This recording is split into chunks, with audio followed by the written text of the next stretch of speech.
With the most recent Fears of Fathom games being a bit broken. Oh my.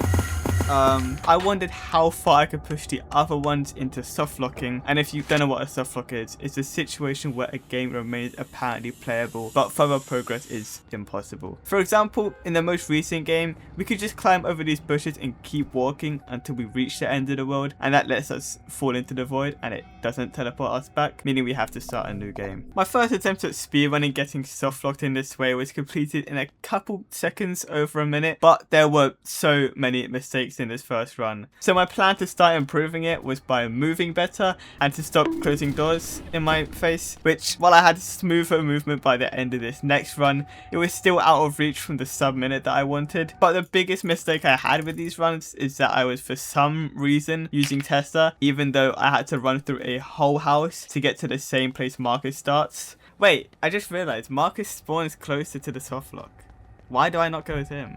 Which, as you may be able to expect, after I started using Marcus, I was able to cut the time down to 54 seconds, which is really good, all things considered. And with Scratch Creek setting a bit of a standard I'd like to try my best to stick by, let's get back into order and start from the first game, Home Alone. But just before I do get into this first game, I want to quickly clear up one rule that I have, and that is that I'm not allowing myself to use the same trick or glitch in more than just one game, which doesn't really matter right now, but will be very clear why in the future. So let's get on to Home Alone. With this being such a short and limited game, how do I even think I can softlock it? As the only playable area is the house itself, my first thought was to just try and leave that area, mostly due to how I softlocked Scratch Creek. But there's no jumping in this game, so the only area I could think of that may give me a single, even the smallest bit of chance to get out of bounds was the back garden's fence, all because of these plants. Because if we grabbed an item that we could use to boost ourselves up, say the lasagna, we could then get onto that lasagna and then spam crouch up against these plants, which for some weird reason would just warp me on top of them. But that's as high as we go. And I did try to go higher, believe me, I spent hours trying to get higher, but this was the limit. So going out of bounds here is not going to happen. A good thing about this game though is that all of them are very story driven, meaning there are many items that we need before we can actually progress the story, some of which we can potentially tamper with. The most notable of those being the lasagna we used to try and get up towards the fence. My first thought of how to get rid of the lasagna was by using the fence that I couldn't get out of bounds in and just throw it over there. But even getting to the point where we could throw it over was a giant hassle, not only due to how long it took me, but also because it's way easier if we go out the front door and just throw it over this fence, which saves us a lot of time. And if we wanted to use this strategy in a speedrun, we could get it in a time of 33 seconds. And while it's not a great time, it's because that's the only run I did using that strat, because of a couple skips that I found on the any percent speedruns. The first and less useful strat for me is just backflipping over the stair railing. The other one is just flying through the roof. But to perform either of those, you need to change a couple settings before opening the game. In the input tab of the launcher, if you scroll down to a setting that's called cancel and change that from escape, it can, once you load in and leave the bed, basically just let you fall to the floor. And while that seems quite stupid, once you find this part of the room that steps forward and cancel while moving through it, you start to levitate, which paired with the escape key and a spam of movement keys phases you right through the roof. Then to softlock once we're on the roof, if you press escape and cancel again to remove flight, you can just run to the left side, and that means we are fully out of bounds in an insane sub 10 seconds, putting Scratch Creek's time to complete shame. But with that covered, it's onto the way bigger game. Norwood Hitchhike is a giant upgrade from Home Alone, including many different areas, new mechanics, and many more scares.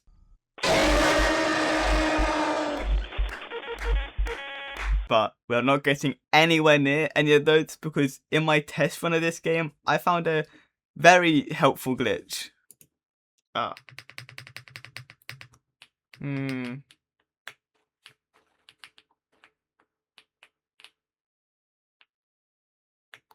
What the hell? You could do that? No! Come back, car! This, while not seeming very insane, is incredibly useful when I'm trying to soft lock. Because when I tried to push myself under the car, I just did the complete opposite.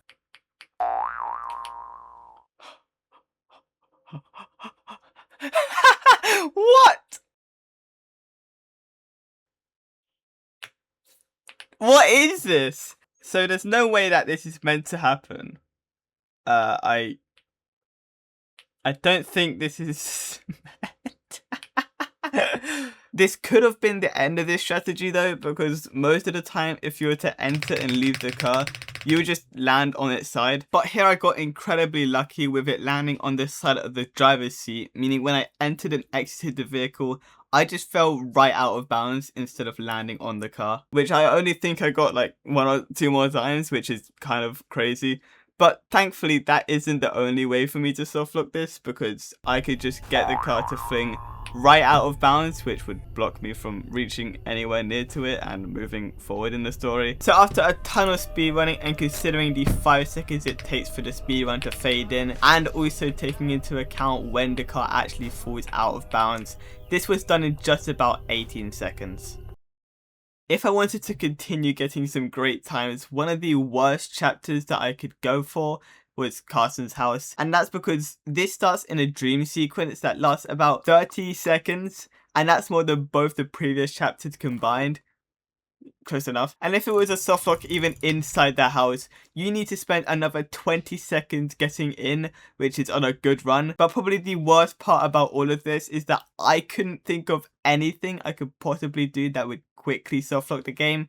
The bike was inaccessible for now, and there's nothing to throw over the edge except the grocery money, which is not until later. But after a ton of failed testing, I ended up turning to the speedruns, and there was a trick in the any percent that would let you enter the house quicker, and the way to do this is by crouching and then at the same time pressing crouch and escape, which somehow lets you clip a bit into the porch, and that also lets you phase through the wall. But getting into the house quicker doesn't help us at all, as there is still nothing to really softlock. So instead, I turned my attention to trying to use that clip to get into unfinished parts of the house, aka the garage, as that wouldn't be easy to leave, I don't think. But the main difference with it is that it has no porch, so I was worried it wouldn't let me do the glitch. I don't know if this is just going to be a solid block or just empty space. Okay, I think that answers it. And this glitch is the reason the rule was set at the start, because this, while it's very broken for this game, it also affects the next 2 coming up, which means they can all be technically done in a couple of seconds, but that's incredibly boring. So after trying to perfect the strategy to clip out in this game quick enough, I was able to speedrun Carson's house in about 40 seconds, including the 2-second fade in. Now onto one of the coolest fears to Fathom games, Iron Bark Lookout. But just before I move on, if you are enjoying the video so far, it would mean the world to me if you subscribed, as it helps the channel to grow a ton. But anyways, this game starts very similar to Norwood Hitchhike, or more, it starts in a vehicle, but in this case you can't control it from the outside because of how it really works. But even if you could, this RV got stuck on the smallest object so much, but not to a point of a potential softlock. No, why would it be? Instead, it was to the point that you could shimmy out after 5 minutes of constantly moving back and forth, even if you didn't mean to get it stuck. So out of spite, I didn't think the RV itself could do anything useful, and instead I started elsewhere, most notably the size of the map to try and get out of bounds, which just didn't work at all.